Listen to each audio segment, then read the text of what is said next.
Okay, so this is the final module, Module 7, and it's going to be focusing on policy communication and public participation.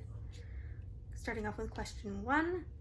Cities and their governments in places like Fribourg and Curitiba, I don't know if I said that right, are heavily involved in creating more sustainable urban fabric by implementing proactive policies and regulations.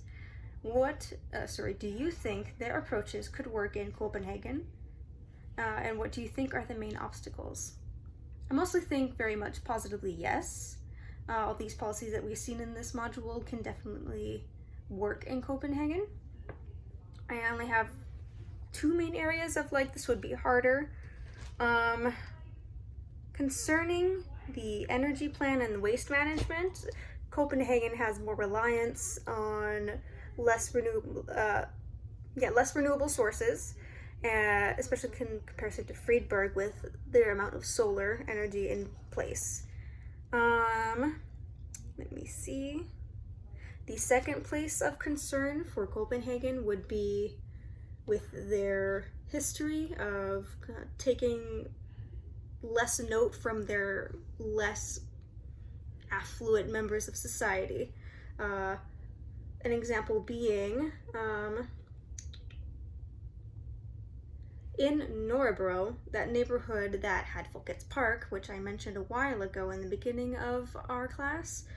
Folkets Park was the only thing remaining that wasn't completely top down, we're gonna redo your neighborhood and we're not taking your input. Folkets Park was the last piece standing, and that was their last slivers, that was hey, we actually listened to you, from being top down versus, okay, we're changing our modes and we're gonna involve the public. So that's been more of a concern, where they wouldn't listen to their citizenry if they were in less affluent areas, especially if they were non-white citizens. Another example of this, right now, Copenhagen's municipalities treat people who aren't white as almost pretty much second-class citizens, and are actively doing policy work that further disenfranchises and isolates them from benefits from their society. Even despite the UN calling them out and saying, hey, this is violating human rights, they're continuing so far to do this thing called ghetto policy.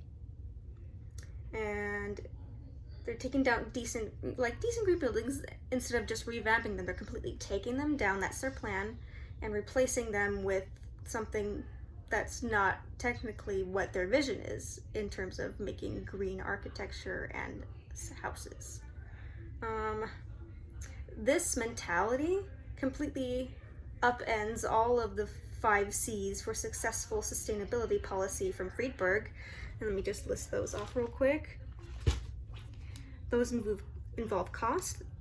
The people must be willing to pay, and in this current policy that Copenhagen's doing, they're making them pay for their own disenfranchisement and ousting of their own homes.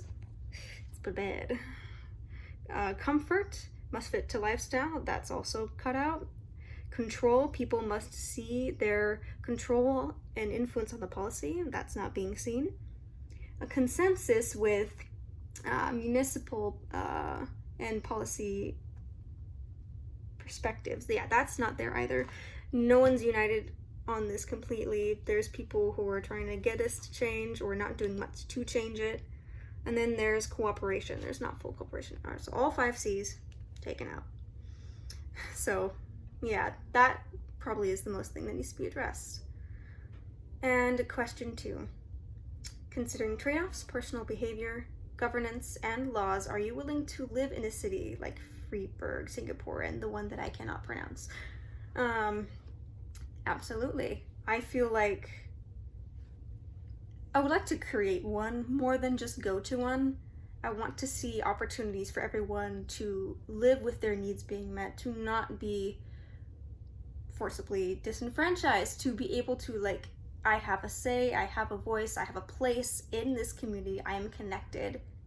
And that's mainly the reason why, as well as the environment for obvious reasons.